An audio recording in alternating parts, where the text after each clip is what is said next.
And welcome back. I hope you're all ready to finally complete Chapter 2. Let's go. James yawned. "We need rest," he said, looking for a good place to camp. "If we go much further without sleep, we might not be able to handle any unexpected surprises on the road."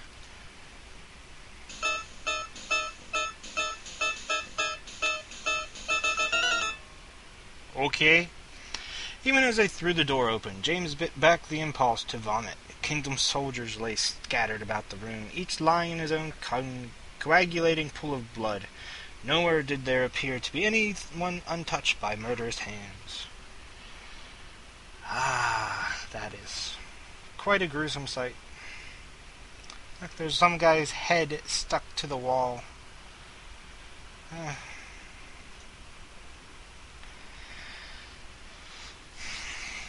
Chapter 3. The Spyglass and the Spider.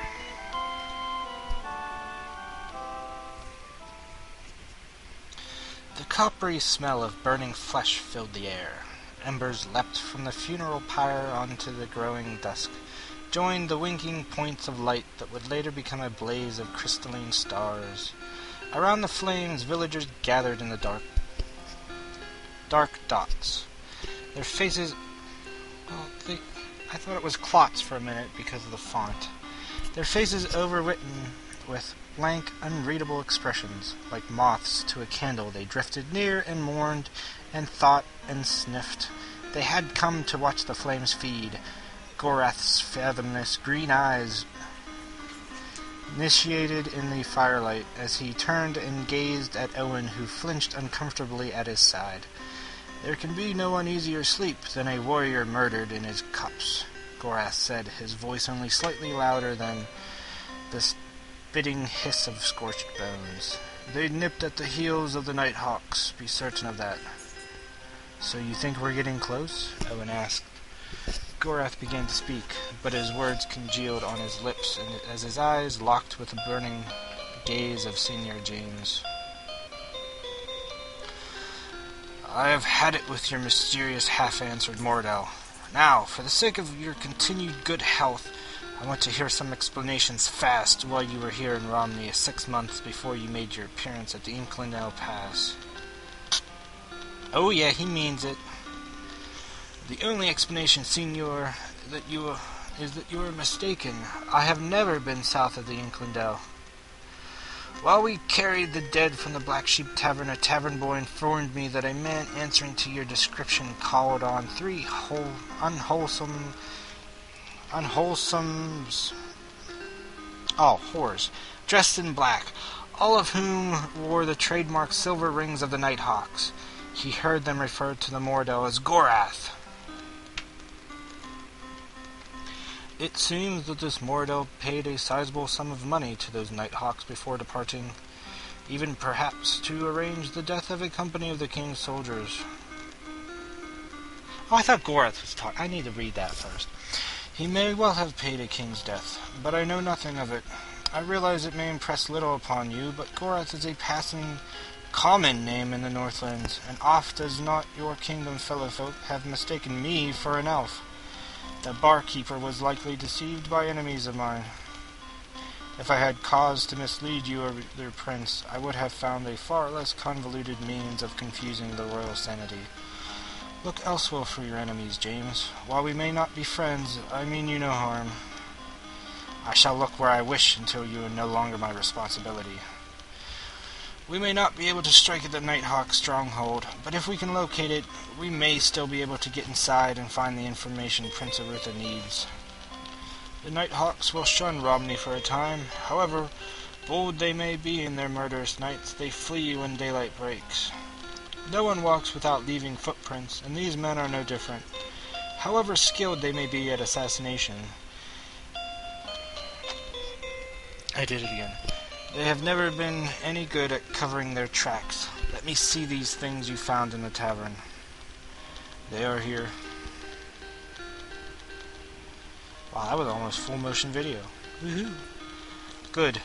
These are our footprints. Of all the items we found on the dead company. Both of these items seem conspicuously out of place, and may be related in some way to our elusive murderers. We begin our hunt for the Nighthawks with a spider and a spyglass.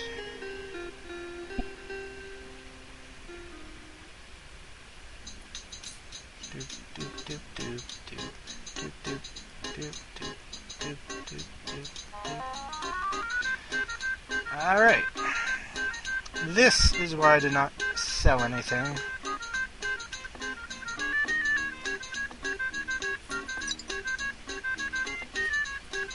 I would have got far less for it if I would have sold it when I was first in here. What is this? 25, 20.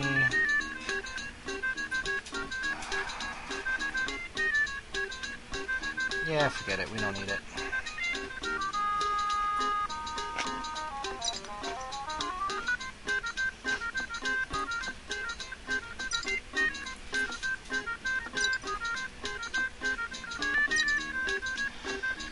Well, got about 4 minutes left. I think I'm going to let's head back in the tavern. It's barred.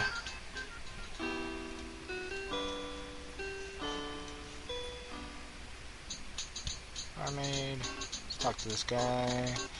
Gambler. I guess when you're really rich, nobody wants to gamble with you. Let's talk. Come in, please. Are you going to take me away? Why should we want to do that? Because when I broke things, Master always told me that someone would come and take me away someplace bad and someplace dark, where they would never feed me and I'd never see the light of day. I knew when all these people got killed in here that someone would come for me and take me to the bad place. You don't have anything to be afraid of, Jason. You didn't kill those men. It's not your fault. Master says anybody that stays under our roof is our responsibility. And I was here when they were killed.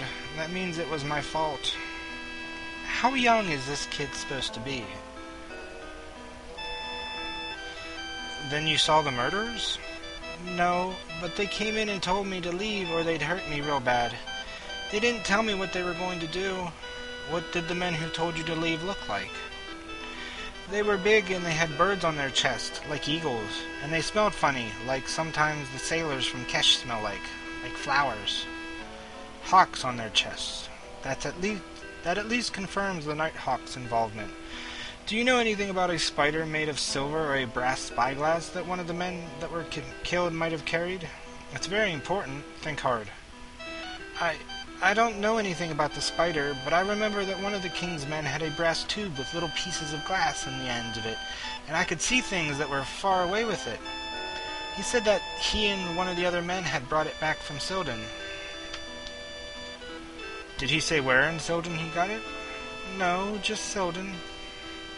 Can you think of anything else? Did anyone else come into the Black Sheep before the murderers?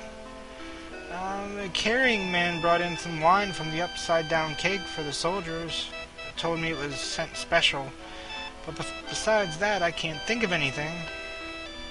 Thanks, Jason. We may be back later to ask you some more questions, so don't go anywhere.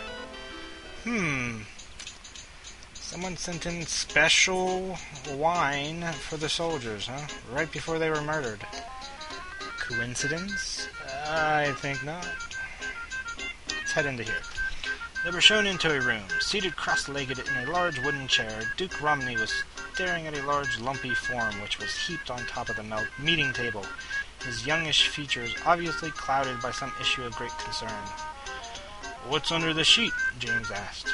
"Botho Chandler," the Duke replied grimly. "They found him in the alleyway and have dropped him off here until the undertakers can come for him." "Murdered?" the Duke sighed. "Fortunately, it's no great mystery. He was fighting with the leader of the Millers Guild and got cornered by 3 mercenaries. We have them all in custody. Things have gotten so bad here that we're regularly building a bonfire to burn the bodies from this idiot private war between the guilds." "Any way we can be of assistance?" James asked. taking a glance beneath the sheet at the obese corpse. "We may be in the area for some while." Drumming his fingers on the table, the Duke stared intently at them. "Actually, you may be of service to me," he said after a thoughtful moment. "If I can convince Arlie Steelsoul to come into negotiations with the rest of the guilds, it's possible I can break this deadlock between them. My father always said that the guilds will follow Mitchell Waylander and Arlie Steelsoul whichever way they go, but unfortunately Mitchell is too intertwined in the origins of this problem for me to use him effectively." "Where do we fit into this?" James asked. "You're neutral," he replied, gaining his feet. "You were born outside of Romney, and you have no connections to the guilds. Am I right about that? Aren't I?" Quickly, an anxious look flickered in his eyes, but quickly vanished as he noticed that James was shaking his head. "Excellent. My point being, as a Duke, the guilds might view a private meeting between myself and Arlie as unfair negotiation. They have to believe that he is coming to the negotiation table of his own free will, and believe me, they will be watching my movements for a while." "So you want us to find this Arlie Steelsoul fellow and convince him to come and negotiate with the rest of the guild, is that it?" James asked. "Just so," the Duke replied. "You will find that he has a small house to the west and south of here. I would advise you, though, he is a paranoid man. He keeps himself well guarded, and there may be some danger involved. I will reward you for your efforts, of course." "That's all right," James said with a smile, heading towards the door. "We're used to danger." All right. Chapter 3. Yeah, okay.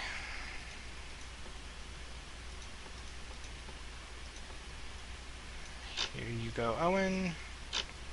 You hold on to those for now. Now, I'm going to call it a night. So I'll save here, and when we come back, we'll go talk to Arlie. See if he can come and negotiate the war. Finally, chapter 2 is done. Yay.